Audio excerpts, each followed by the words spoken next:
Hey guys, welcome back to the channel this week. As you can see behind me, we still do not have our RV back.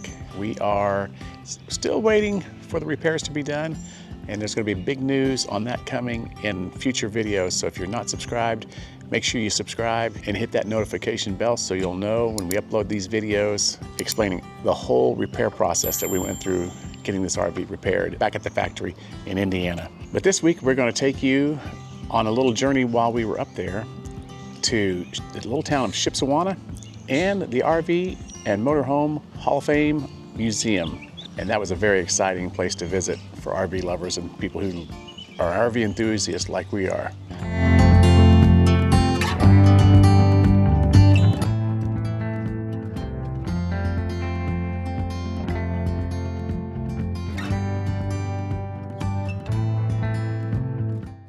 So as I stated at the beginning of the video, we were up here in northern Indiana, back at the Jayco factory, getting some RV repair work done on our Class A motorhome.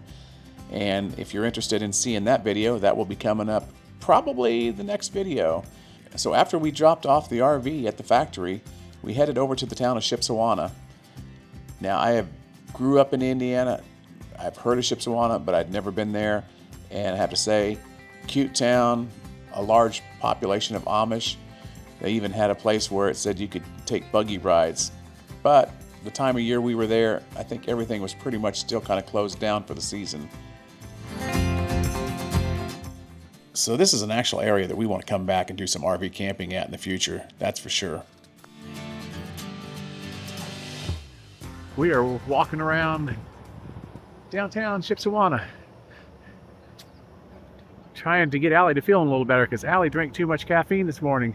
I'm shaky as a leaf from a tree right now. Trying to burn off that. Way too much caffeine. Oh, yeah. Well, she had a coffee in the Jayco lounge. Then we went to breakfast and you had a couple things of coffee. Then she made the mistake of having a Celsius. Well, I don't know what I was thinking. I don't either. And we've been up since 5:30, so. But we're enjoying walking around, trying to burn off a little of that caffeine and checking out this cute little town.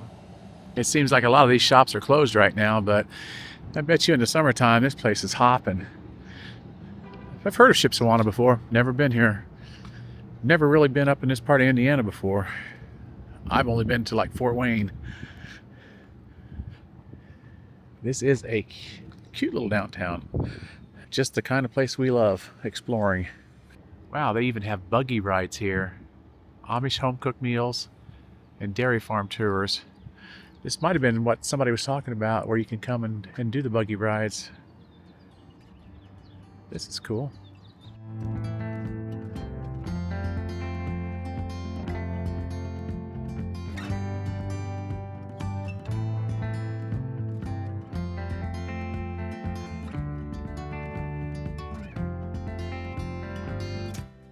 We are at the RV and Motorhome Hall of Fame here in Elkhart, Indiana. And we're going to go check it out, and we'll let you know what we think. So the cost to get in to the RVMH Hall of Fame and Museum was $20 per person. Definitely well worth the price of admission.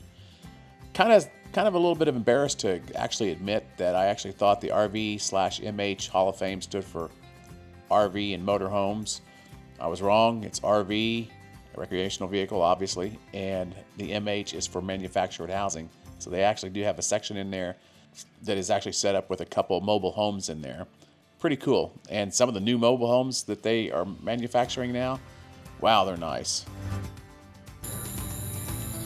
1929 Covered Wagon, first production travel trailer in the United States. How cool.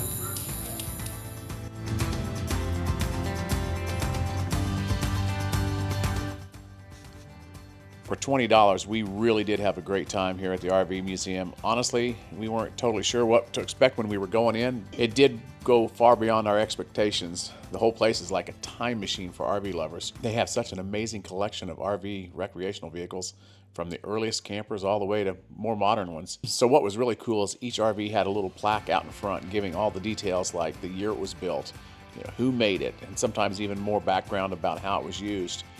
It really felt like a walk through RV history, from the very beginnings to the more modern RVs. you can really see how the RV lifestyle has evolved over the years, that's for sure. This is the Mae West house car.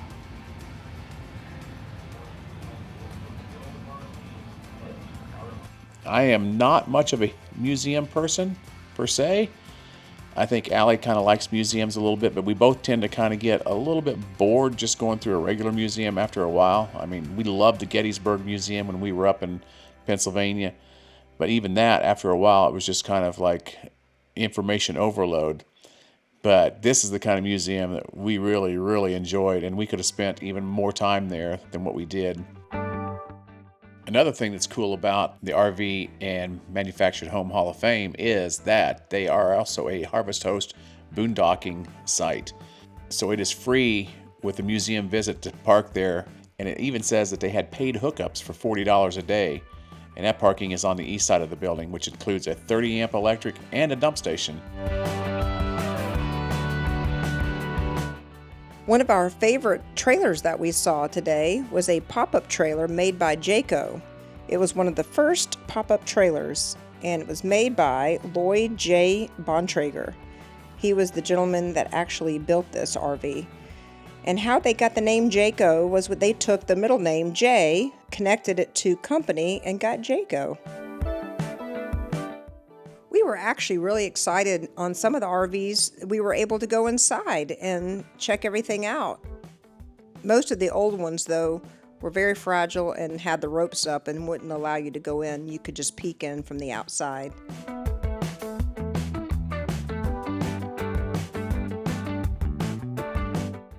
What I really loved about it is that even if you couldn't go inside the RV and you had to just poke your head in, you could smell the history from the wood inside the RV. Felt like you were stepping back in time.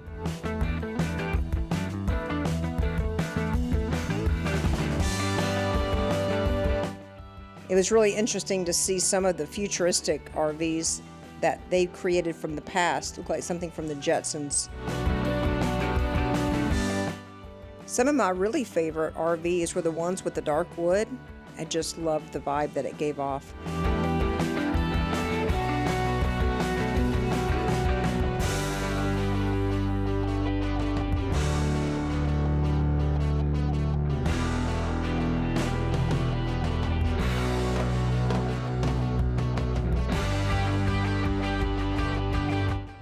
So this is really cool. This is a 1984 Bluebird Wander Lodge that KYD, Keep Your Daydream, the YouTube channel, traveled around in 2021 in.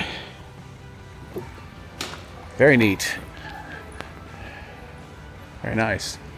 Yes, we have found the Breaking Bad motorhome. This is the year before the real Breaking Bad. It was 1986, this is in 85. Close enough. Very close. Close enough. You see any meth in there? I don't see any. Okay, is Jesse in there? Nope, Jesse's not in here.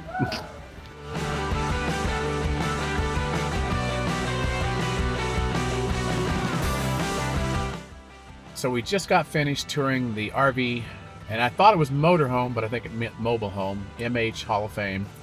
And gotta say, for $20 a person, it's definitely well worth it. Definitely don't go in there if you're only going to have a couple hours to check, to look around, because we spent about 3.5 hours, and I still feel like we could have taken even more time, but I would say a good 3 hours minimum just to look through the motorhomes and the travel trailers. I had a blast. I loved it.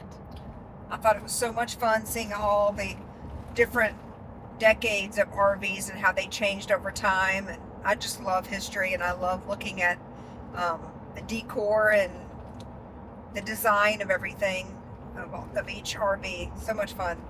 So definitely, if you are up here like we are and you're having some RV work done at your particular RV manufacturer, and you got some time to spend, definitely take one day and go over to this RV museum, because it's pretty spectacular.